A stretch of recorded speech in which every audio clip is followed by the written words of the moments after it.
Welcome to Hug Nation. It is always a highlight, a treat, a joy to have this to look forward to have this recalibration, to have this opportunity to reconnect and allow the vibration of the universe to flow through, and to recognize that there are people all over the world listening, tuning in, whether live or on archive, to have the same vibration flow through them, strengthen one another's, and help us recalibrate. So, before we get too deep into topics, let's get present. More and more, I realize that gratitude is the building block, and the present moment, being in the now, is the glue. It is what brings everything out. Anytime things are unpleasant, anytime there is anything but joy, it is because of a story that is labeling things, that is bringing me out of appreciation of the now. And so we take a moment right now, in this moment, to just be, receive. And as we practice that blank state of storyless receiving, experiencing, we can then just make our gratitude practice pop. Because from that blank slate, there's nothing to take for granted. There's no massive story. There's nothing undone. There is simply an almost infinite amount of miracles. Oxygen, clean air coming in, pulling toxins out, fueling my body. There are sounds, vibrations going through my ear and being heard, perceived, identified. Meaning being placed on everything. Oh, but now we're in a story. Pull back. The miracle of the movement of my hands. The miracle of the warmth inside our body. The warmth from the sun. The colors shining, reflecting off all the beautiful things in our world. In this now, in this blank slate, everything is a miracle. And we are just so blessed to be aware of it, to perceive it, to experience it, to be in a front row seat on the most amazing ride that this universe has to offer, that we know of so far. Thank you, universe, for this gift. Help us to appreciate our blessings. Help us to be filled with appreciation and joy, so we may spread joy and love in the world. Amen. Welcome! Thanks for the patience today. We had a little bit of a technical difficulty.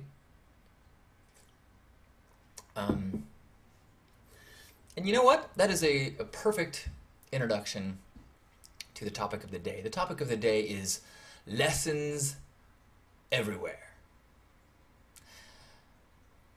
My last week has been incredibly filled with things that, when I can sit with them, they become lessons.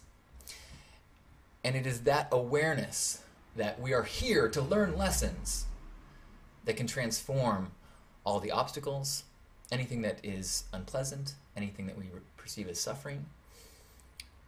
When we instead put ourselves in the job, the role of seeing, what is the lesson here? Why is this stirring up? Why is this, not maybe so why is this happening, but what is the lesson in this happening? I think trying to understand why something is happening that's a complicated thing for the vantage point of a single consciousness viewpoint in the cosmic grand scale of things. But we can try to figure out what our lesson to learn is in every situation. The question of the day on the Facebook page is, what's a lesson that the universe has taught you lately, or re-taught you? Because just like anything, life is a practice. Our spiritual path is a practice, just like the gym practice or a yoga practice. You don't reach the finish line and then kick your feet back. If you forget, if you get tense or stop stretching, you got to practice again and get your limberness. Remember the things you got to learn. So I want to share a couple things that happened this week that put me into lesson mode.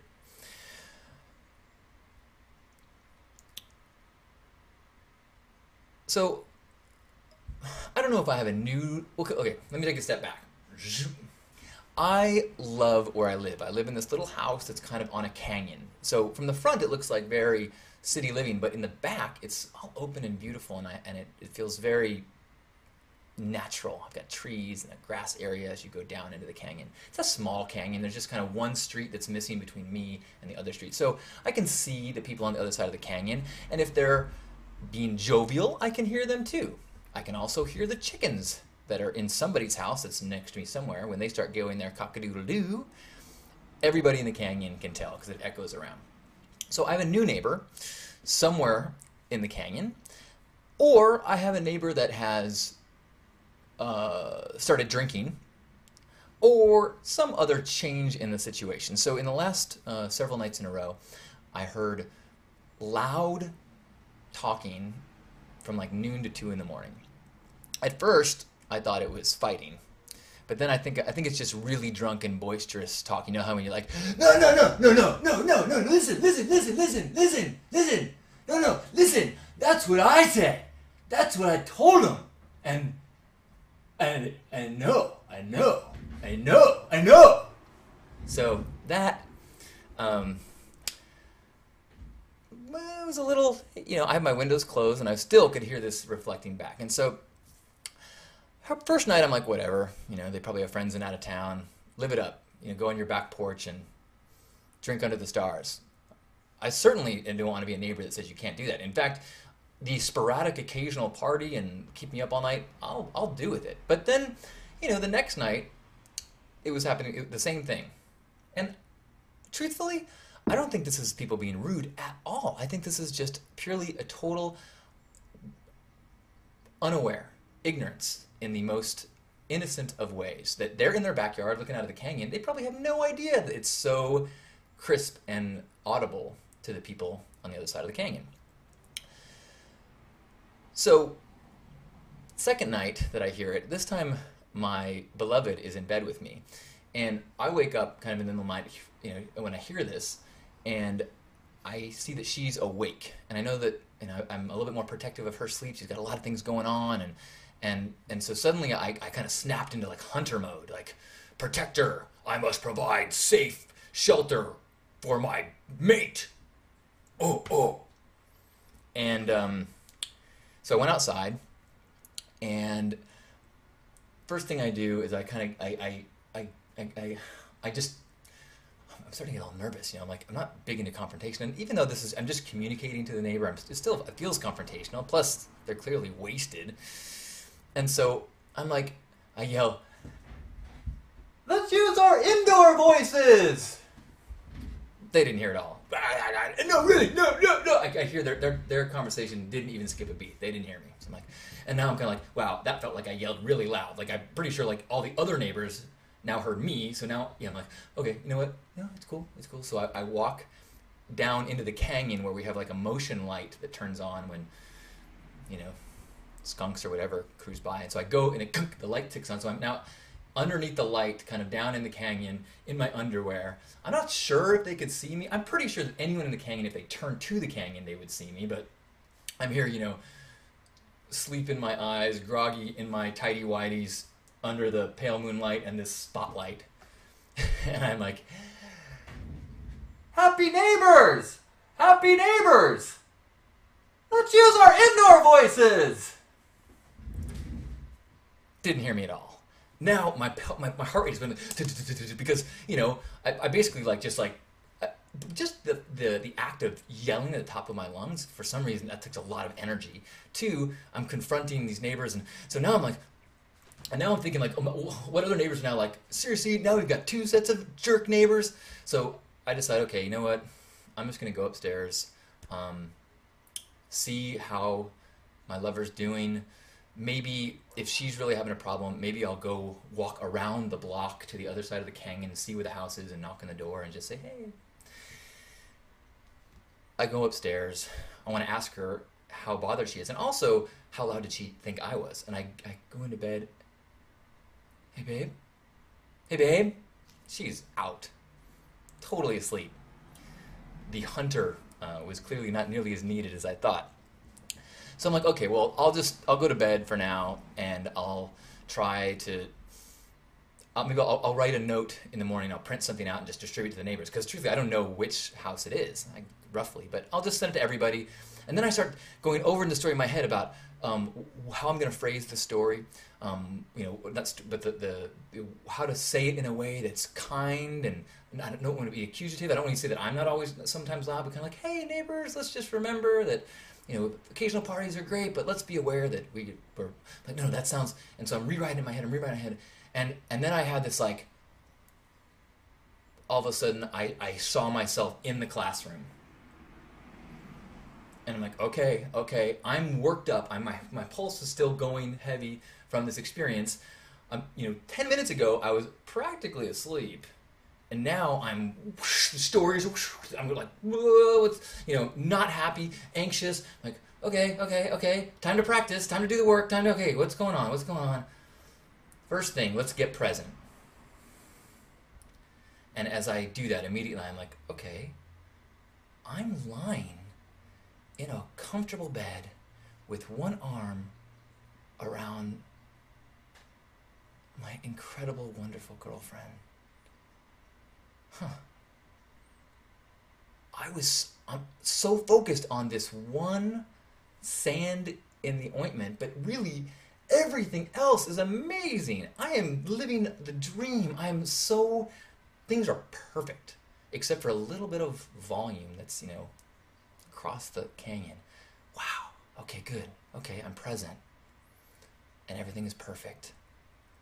And then I'm like, oh, okay, now how do I let go of this thing I need to, wait a minute. Okay, I'm unhappy with the way the world is. I'm unhappy with something external.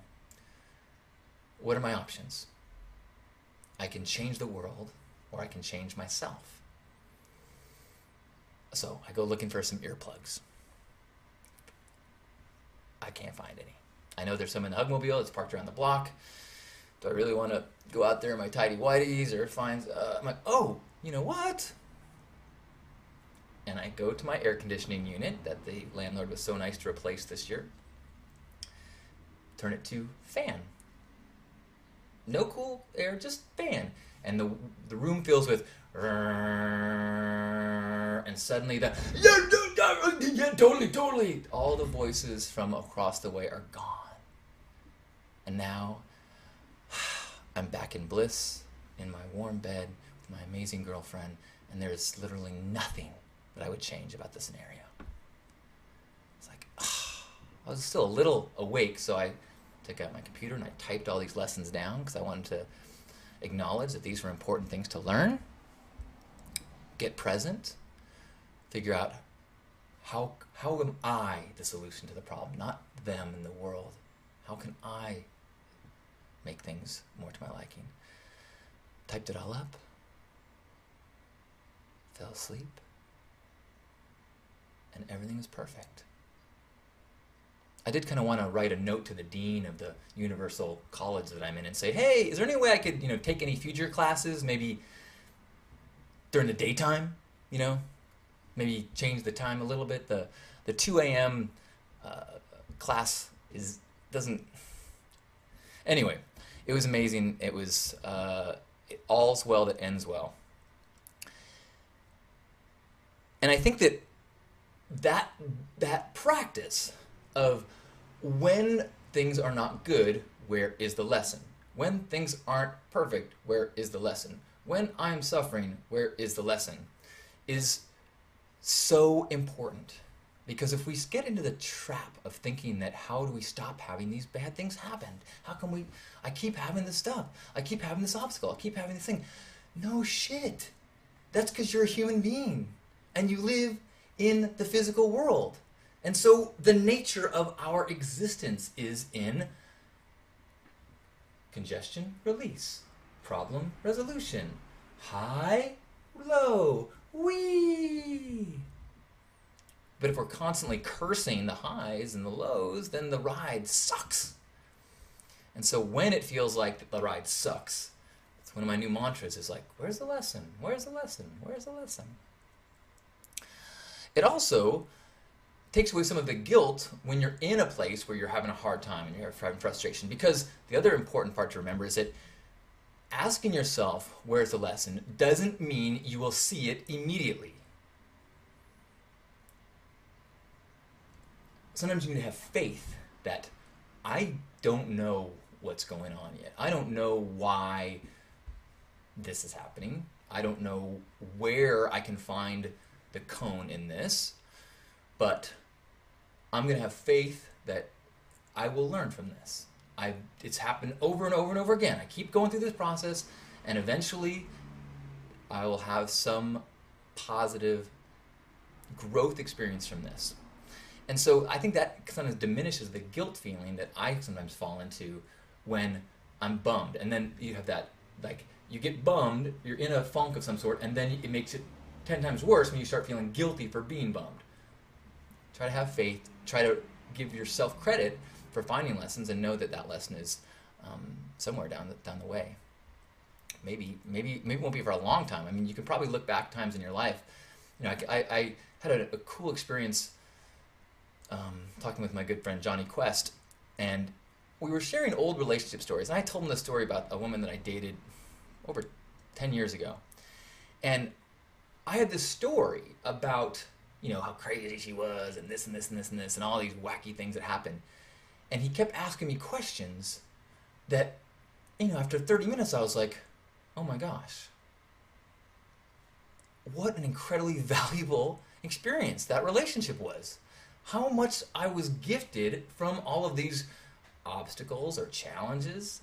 How much of this amazing perspective I have now was tweaked just as it was supposed to in those old things. That if you would have asked me, hey, do you want this? I'd be like, please, no, thank you, I'm good.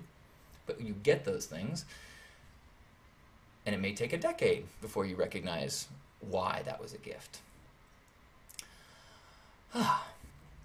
So let me just say that I'm so grateful for those lessons of those 2 nights, and grateful for that reminder that life is about lessons. And I'm grateful for this classroom that we share every Tuesday, or whether it's an archive experience for you, but this ability, this reminder to myself and hopefully to you to keep doing that, to keep recalibrating.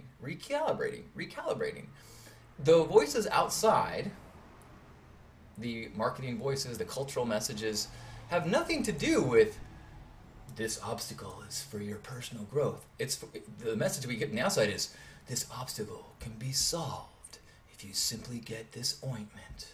This obstacle can be solved with the new Rexcon 4000.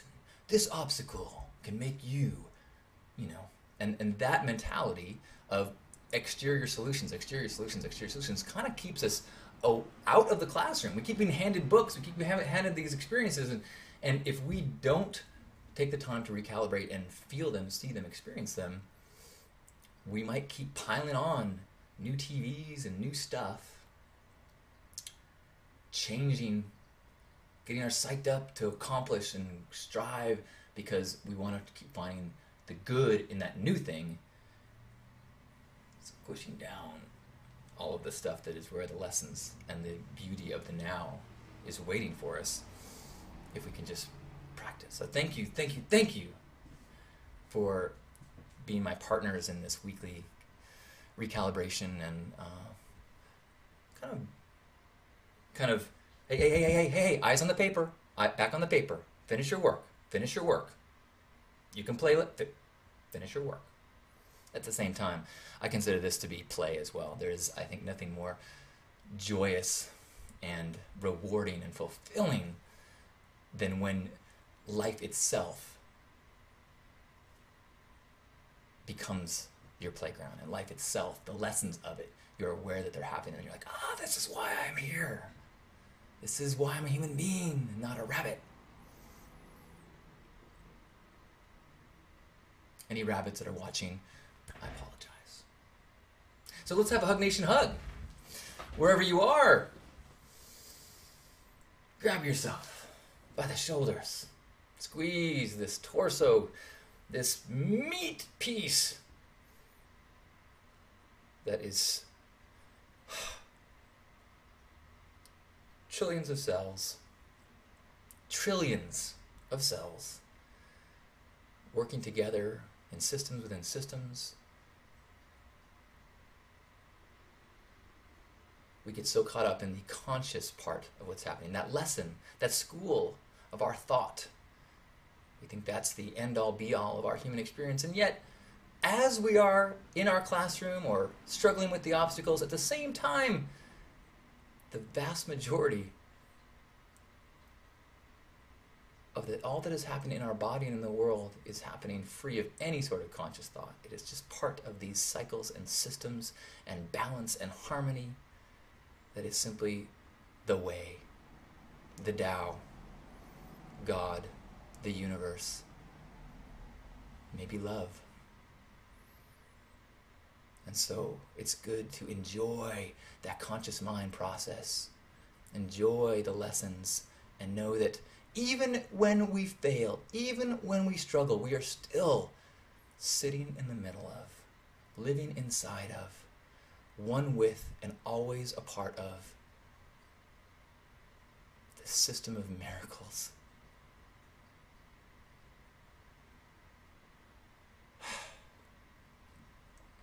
Let's take 3 breaths together as this one cosmic organism, like the tides, like the sunrises, like the breaths of all creatures that have been breathing this same amazing air throughout time. Let's take 3 together.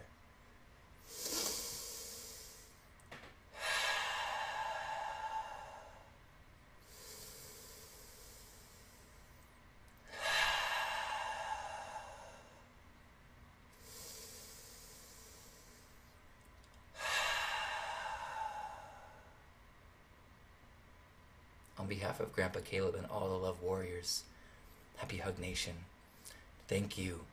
Thank you for helping me to wake up to this miracle. Thank you for reminding me that we are all connected and a part of this experience. Thank you for being you and playing your role, your perfect role, your perfect you, your perfect unfolding of the miracle that is you. As you become you, it illuminates and brightens and lifts up everyone. So thank you.